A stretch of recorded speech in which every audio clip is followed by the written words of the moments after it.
अस्सलाम वालेकुम दोस्तों, अनोखी कहानियाँ 7 के नए एपिसोड में मैं आप सब दोस्तों को दिल से खुशामदीद कहता हूँ। आज मैं आपको एक मोटिवेशनल स्टोरी सुनाने जा रहा हूँ जिसका नाम है मेहनत में अज़मत। एक दफ़ा का जिक्र है, एक गांव में एक लड़का जिसका नाम शाकिर था। वो अपनी माँ बाप की इकलौती औलाद था। इकलौता होने की वजह से इसके नखरे बहुत ज़्यादा थे। हर काम इसका इसके माँ बाप ही कर देते।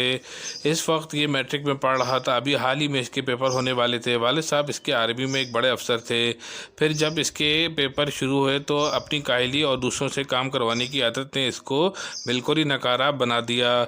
जब पेपर का रिजल्ट आया तो शाकिर फेल हो गया था। फिर एक दिन इसके अम्मी और अब्बू ने इसको बिठाकर बहुत ज़्यादा समझाया।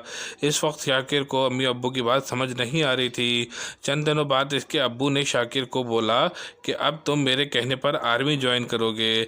इस अरसे में एक बड़ी बीमारी की वजह से इसकी अम्मी इस जहाने फ़ानी से कूच कर गईं। तुम आर्मी में रहकर मैट्रिक भी करोगे और आगे एक दिन बड़े अफसर भी बनोगे। चाचा शाकिर के दिमाग पर अम्मी के जाने का सदमा बहुत ज़्यादा था।